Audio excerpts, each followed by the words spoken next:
Hello and welcome to the MHG podcast. As usual, life could be a little bit miserable, life could be a little bit dark, so we're here to bring you as much light and as much joy as we possibly can.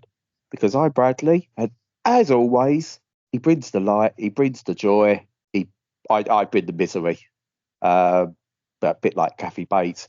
He's the Stu. Sorry, I shouldn't say the name. Stu is I forget who it is now, James Card to my Kathy Bates. I am. The Paul Sheldon. That was the character's name, Paul Sheldon. I'm a big Stephen King fan. Yeah, but I don't care about real characters. It's James Card and Kathy Bates. True. Did you like the film? I did, yeah.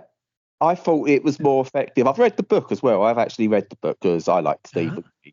And I know in the book, she takes his feet away. And in the film, they do the sledgehammer. I actually think the sledgehammer bit is more effective than if they'd gone for cutting his feet off. I agree. I mean, I'll be fine if she tries to cut my feet. Absolutely fine. Yeah, it's almost as if you got previous with that, isn't it? Yeah. Yeah. She's a great. Kathy Bates is like that's a film that she's never going to be bettered in. Like that's it. It's perfection in a film. It can never be better remake or I don't care how far down the line. It will never be bettered because Kathy Bates' performance in that is the most chilling I've seen. And I still, whenever I see her in other stuff, even when she's playing like comic characters and stuff like that, it's still that, but this is company and all that. It's one of those performances where it makes you reevaluate all their others and upwards, like what was it, Marriage Story with Scarlett Johansson. Like she's so good in that like then you start looking at her other performances and see the subtleties and you're like, oh bloody hell, yeah. Yeah, because I thought she was like, I really took to Scarlett Johansson as an actress in Ghost World. I thought she was amazing in that. When I think that was her first breakout, wasn't even breakout. Yeah. And I thought she was really good in that. And then I didn't really think much of her afterwards. Not think much of her, but didn't really see much of her afterwards. And then, as you say, that sort of like reevaluating some of the other stuff she's done. She's, again, a fantastic actress. Yep. Oh, no, so as we're on films, I suppose we should say horrible news out of Hollywood this week. Michelle Trachtenberg has passed away after a failed liver transplant, and that's just horrible. She played Buffy's sister in the Buffy series, and it's as one of them, either Road Trip or Euro Trip, one of the two, and that's such a young age to go, and it's horrible. But also one of the greatest who ever took to screen, and Gene Hackman and his wife have passed, and kind of weird, mysterious circumstances. But that's a horrible loss. He's such a great actor. Yeah, and it's such a shame in both cases for different reasons. Like Michelle Trachtenberg, because she's obviously had, terrible liver problems, and that's caused that nobody was really aware of it, and she's comparatively so young. And Gene Hackman, so old at 95, but you'd expect a fairly peaceful end, but it looks as if that was really not the case, and we're still gathering information, but it looks like it was a unfortunate end. So God, really horrible news this week. So such a shame. With Gene Hackman, sort of like, I was remembering sort of like some of the stuff he's been in and stuff like that, and he's such a commanding presence that he's done some wonderful films, but even in the stuff that's not a great film, he was a standout in, and it was instantly watchable because of him. Like, you take Enemy of the State, I think it was a pretty bland espionage spy thriller type thing with Will Smith as a vehicle for him. But Gene Hackman in it stole the show and he made that a good film. And Behind Enemy Lines, another one where he had a relatively small part in it, but absolutely stole the show. Absolutely fantastic actor. And he's, the time was coming, I suppose, but to hear about it this way and he's gone, it's just like, wow, that's another legend absolutely gone. And I really just hope, beyond hope, that the mysterious circumstances turn out to be a bit of nothing and they just died peacefully on their own terms or something like that, because it's horrible. It is, yeah. Fingers crossed, it's the best thing. Not something I suppose that we should dwell on, but you kind of care, don't you? It's a parasocial relationship, but you still kind of care, and you don't want anyone to be suffering in any way, really. So yeah, fingers crossed. Watching both of them in different ways. Gene Hackman's always like, he was already a living legend by the time I started understanding who he was. But grew up watching his films through like the 80s, 90s into the 2000s. And I say Michelle Trachtenberg was part of one of the most iconic TV series of all time that I was writing that wheelhouse for. It's gutted. It's gutted to see. So I'm not going to do a pithy transition because it would be a bit totally deaf of me to do so. So let's move into it, Stu. I've got more than you, so I'll let you ponder the question. Yeah, of course. Yeah. So what have you been playing? So I've been playing. First of all, let's go for the weird one to start with, shall we? Have you ever wanted to play a detective game where you are called Albert Wilde and you are a cat detective? I have, ever since you mentioned it a few weeks ago. It sounds excellent. I've been playing Albert Wilde, called Cat Detective Albert Wilde. I think they've got the name the wrong way round, personally. I think it should have been called Albert Wilde Cat Detective. But anyway, that's splitting hairs, really. And it's... how to describe this? It's something.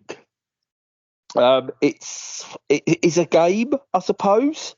You could call it a game, but it's kind of this weird detective-y game, third-person adventure, just pure story that's kind of set out like some kind of old-timey B-movie, black and white B-movie in many ways.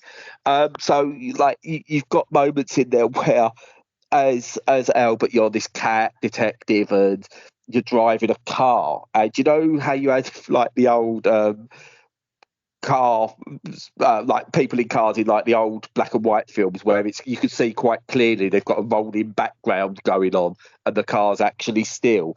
That's kind of the style they've gone for like some of the transitions and some of the bits and stuff like that. And it's just it's done really well, and the black and white makes it feel like an actual film noir and hides some of the issues it might have graphically if it was in colour. It's not a looker graphically, so it's not like playing.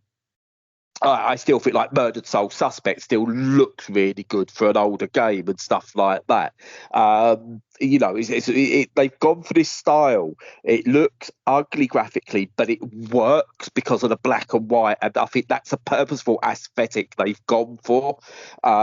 It's like you'll see like there's characters, like there's a duck character. He's wearing like it looks like almost like a mafia get up, and there's an alligator one, and the heads don't look right on their bodies, but it's a purposeful choice. It's not as if they've tried to go, right, we're gonna, what's that thing they called where they anthropomorphize? That one. The animal. It's a deliberate, here's a human body with an animal head stuck on it.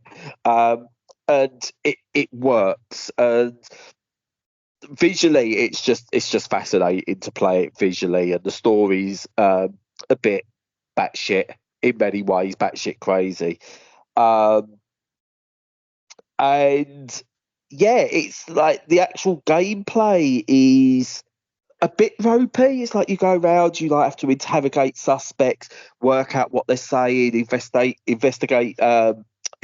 seeds and stuff like that to come to conclusions, drive the story on, all that kind of thing. And it's not a game where I'm going, oh my god, this is like the most amazing experience.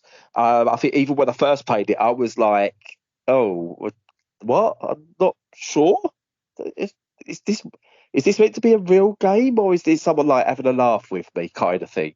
But no, the more you play it, the more it kind of beds itself in and you get used to the controls. It's not exactly one that's Steam Deck friendly, unfortunately, so you have to really wrestle the controls or at least make your own controls. I had this before release, and no one's done any community stuff, so I had to really just fudge together what I could control-wise to get it to work or play well, which is a shame. But yeah, it's just this fascinating combination of different things that just make it an experience to play.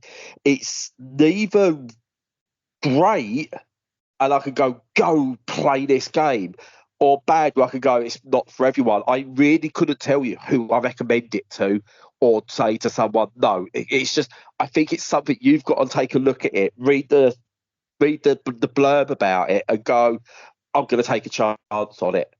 It's one of those games, but it's, again, I think we're in an age where I'm glad something like this can exist, because you go back to the 90s, 2000s, there's no way a game like this would ever exist. But the digital market, as bad as it is for lots of other things, allows stuff like this to exist and find an audience, and I'm just glad it's there. I still think maybe it's like an art piece pretending to be a game, but it works, so yeah. Yeah, as long as it's entertaining or like you say, it intellectually curious, or just there's something about it that sparks your imagination. That's enough sometimes. Yeah. Yeah, not every game's got to be Game of the Year contender, whether on purpose or accidentally. And not every game has to be, oh my God, this is the worst thing ever. You allow something that's like down the middle, and whether you like it or not is just dependent on you, and not the game itself. The people who made this made a game that they wanted to make, and you could clearly see that. And I'm all for that. Whether you take to it or not, they're not trying to tick boxes, and that is so appreciated. Like, I appreciate that as someone who plays video games, that they've gone, right, this is the game we want to make. Whether you like it, that's down to you. And I do. I am on the side of the fence that goes, I'm fascinated by it. I think it looks brilliant in a cheap, nasty way that's done on purpose. The gameplay is enough that made me want to play through it. And yeah, it's I'm on the good side of the fence. Not everyone will be. Yeah, I totally get it. No, it's brilliant that you got these kind of indie games. It's where gaming excels, because like if you had an indie movie like this, in the same sort of, comparing it to like a Marvel film or whatever, or Call of Duty in the gaming world. Like if you have one of these and you went to the cinema, it costs you the same amount of money as it would to see a Marvel movie. But in gaming, it's going to be a hell of a lot less. So you can experience it, and it can find an audience. So that's one of the best things about gaming. Yeah. So I might get this. I might pick it up at some point. Oh yeah, I think it's definitely at some point. Again, I wouldn't say this is one of those. Sometimes you go get this at a sale, or I'll go and get this full price. I honestly couldn't tell you which way to go. Honestly, you've got to make a decision. This is such a weird one to say, like, because everyone's got to make a decision on what their price point is. All right, for me, it's worth what I think the full price is, which I think is 20 quid. I think there's 20 quid's worth of entertainment out of this easily. Others will not. So on your head be it, whichever way you go. Sounds fair to me. But anyway, please tell me you've played something a bit more, let's say, normal. Well, I think you can always always rely on me to have played something that's significantly dumber than what you've been playing. Because I just play arcadey stuff for like 70% of the time, so it's always a good possibility it's going to be very dumb. And I've been playing one pretty dumb this week called Guns of Fury. Now, it's not quite as dumb as it sounds, but it is fairly dumb. But what it is, it's a Metal Slug rip-off that is actually a Metroidvania instead of a run and gun. So it has its own brand new niche that it's carved out, which is pretty interesting. So it's got all the kind of hallmarks you'd expect of a Metal Slug game. If nobody remembers, it's like a military type shooter where you go, from left to right, just killing loads and loads of other soldiers and piloting a very strange looking tank. And it's really, really over the top. It's cartoonish, very over the top. And this has a very similar feel to it. It has similar sorts of sprites, not as nicely animated as Metal Slug, because nothing is. But, it's still got that look and feel. It's got huge explosions, great big over-the-top tanks and mechs and things like that. And, the Metroidvania thing actually works quite well for it. It's not absolutely perfect, but it works pretty well. So, as you'd expect, there's lots of different areas. There's a great big huge map. You can occasionally fast travel between bits, but there's a lot of on foot. Enemies respawn in between when you're not been there. There's a an upgrade path, an upgrade system that's really comprehensive, and there is lots of variety in the things that you can pick up. So you get your normal sort of buffs for your character, but you also get like a choice of like melee weapon and long range weapon and a tertiary weapon like grenades. So there's plenty to be going on with that, and it mirrors Metal Slug pretty well. The combat is fun. The action is really tight. I was really impressed with, how well they've nailed that feeling of, the guns having power, you feeling like you're pretty vulnerable, but when you're in the flow, when you're in the zone, you're really caning it. That it's great fun, and these gigantic over-the-top bosses, all that works very, very well. Its only sort of weakness, I would say, there's a couple. One is that it doesn't have any sense of humor to it, really. And one of the things about Metal Slug is that it's real black sense of humor. That you were chuckling at the way that these tiny little people were being immolated or exploding into chunks, or it was really over the top and very silly. And this doesn't have that sense of humor, which makes it a bit more of a drier experience. And I'd also say it's a bit too big. It's got enough in there so that you're kind of interested in seeing the next area, but mechanically it's still kind of Metal Slug. So sometimes you're being shot out with lasers instead of bullets, and sometimes you're using a flamethrower rather than a projectile weapon, but it hasn't got the this I don't know what it's called, flash spark or whatever stuff from Metroid that make that weird, or all the magic stuff from Castlevania Symphony of the Night, or it hasn't got that level of fantasy in there that really sustains doing odd shit that changes the game drastically the further you get through it. So it's a bit more conservative than those games. But it's really good fun. It's one of those that you're like, that's a great platform for a series. I think a sequel could really take it and knock it out of the park. As for this one, it's good fun. It's entertaining all the way. I'm probably about 3/4 of the way through at this point. I've been playing it for about 10 hours, and it's definitely one that, if you like the sound of it, again, it basically plays exactly as it sounds. So if you like the sound of it, pick it up. You won't regret it. So could we call the genre a Sluggovania? I'd like that very much. Yeah, I'd like that. You could go Sluggovania. Whoa, Sluggovania. Like that, like WrestleMania, but Sluggovania. I think you've got it sorted for the next game. Sweet. Yeah. That's a job cross up. See, it works. Anything with Vania works. It's it works perfectly, doesn't it? So we need like a Tetris Vania. That, I don't know how that would work, but still, we could have. I like that idea.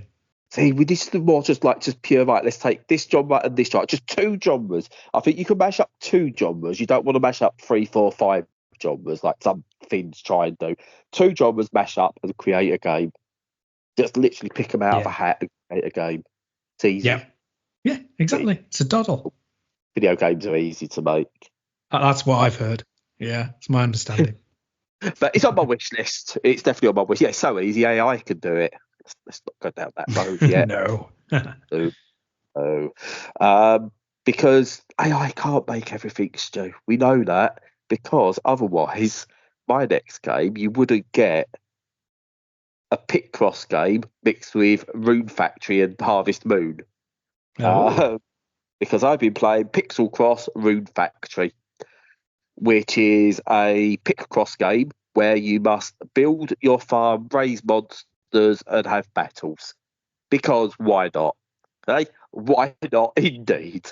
Why the hell not? Yeah, Yeah, so a genre that's really sort of come out over, I'd say, the past decade and sort of done really good numbers under the radar is the pit cross with a story. Murder by Numbers came out a few years ago and was one of my top games of the year. You then get the collaboration, so you've got the pure pit cross games that you get on the Switch and the DS and stuff like that do collaborations now. So there's like a Sonic collaboration and stuff like that, and then there's just loads of other different ones. This is from the Pixel Lines series, but they've done a pit cross version mixed with Rune Factory. Essentially, you play simple pit cross and you open up more boards and stuff like that. So you start off with your basic 5x5 and then your 10x10, your 15s and 25s all the way up. And most of them are just like, you play, you complete it, you play, you complete, unlock another one, play, complete. But there's also in there, as you play, you earn things as well. So you might earn a creature you might unlock, or you might unlock gardening tools or seeds, and you've got to plant them in your I think it's a 10x10 grid that's like a garden patch. You've got to basically grow that and maintain that. But you also unlock weapons and monsters that help you in battle. And you go, but it's pit cross. How can you have a battle in pit cross? Well, quite simply, what you do is you take out any kind of hint system out of what you can get. So what you usually get on the pit cross levels is you'll have like the numbers at the top and the side in a colour. It'll go right, it's 5 and 2. So 5 and 2's got to fit there. You go, right, okay. And it'll give you a hint to say, right, you can actually fill this one in now because we've changed it to like a dark blue colour up the top. So you know you can work with this one. And it lets you know when you've done something wrong. You go, like, usually makes a noise and gives you a graphical thing to go, you're wrong. You go, oh, I've done that by mistake. Let's go and have a rethink. The battles themselves, you come up against a monster, like a big bad enemy, and you get given a pure time limit. So you get an hour to finish this level, but all hints are taken away. So you get your numbers at the top, your numbers at the side, and that's it. It doesn't tell you when you've made a mistake. And every time you say complete a row or complete a column, you get you're right, you do damage to the enemy. And if you basically complete the puzzle properly within the hour time limit, you defeat the enemy and you could get rewarded for it. And it's just really good because you go from just bang bang bang on these smaller puzzles, so you get these much bigger puzzles where right, I've got to get this right, because if I do make mistakes, the enemy, or take too long, the enemy can attack me, and if time runs out, you lose. Now, an hour seems like a long time. It seems like a ridiculous amount of time. But for anyone who's played pit cross properly beyond the 5x5s and the 10x10s, when you've played it properly, you're playing it without any hint systems, and you're playing logically. I've always done this with Sudoku, with pit cross, with Sliver League. I turned the hint systems off. An hour sometimes is nowhere near enough time, because you've got to do it all logically. You cannot guess. So if you guess, you're screwed sometimes. So you got to work logically. And that hour time limit could seem like ages away, but then all of a sudden you look at it going, oh my God, I'm barely halfway through and I've got 10 minutes left. And it's got that element to it. And some of the puzzles get really, really difficult, but you can just play it like a traditional pit cross game. It's got bog standard pit cross on it, and it's got the colour variants as well, where you've got to worry about colour placement and stuff as well. But it's a lovely package. Unfortunately, when I first got it, it was beset by bugs. One of them being on the Steam Deck, it wouldn't fit on the screen. It was somehow squashed, but also cut off at the sides were cut off and stuff like that as well. You had to do some jiggery pokery. I believe that's now been patched, but that was really annoying. And it had another bug where you'd finish a puzzle, you'd back out, and all it would want to do is go back into that puzzle time after time. So you had to quickly back out as quick as you could to restart from the menu to go back in. Again, that's been patched out. But yeah, unfortunately, it's a really, really good game that I'm really enjoying. But I very nearly put down in pure frustration because of the many bugs that were in it at the start. But ironed out, Pit Cross is brilliant. This combination works really well. If you're into Pit Cross at all, yeah, it's another one to add to the library. It does look lovely. Yeah, it's. I do struggle with intellectually challenging games because I don't like thinking very much. And yeah, I think this might be a little much for me. Is there a demo at all or anything? I couldn't tell you. I will tell you. Give me a second. I'm pretty sure there was. Whether there still is, I don't know. Just heading to the store page. Not anymore, no. I always Which is find a that a shame. little strange when people do that, when they remove the demo and just because the full version is available. Yeah, I'm not saying there was a demo. I thought there was. So again, don't take that as 100% there was a demo. But there are 1,000,001 Pit Cross games that you can pick up for a couple of pence nowadays, that if you just wanted to see whether it was for you in that way, shape or form, try one of those first before jumping into this, because it's a tenner, which for me as a Pit Cross, as a Logic puzzle fan, is a bargain. But if you're not someone who like, whenever you're going past like in the supermarket and you see Take a Break's latest Sudoku puzzle book out, you're not going, oh, then tenner might be a bit rich for what it is.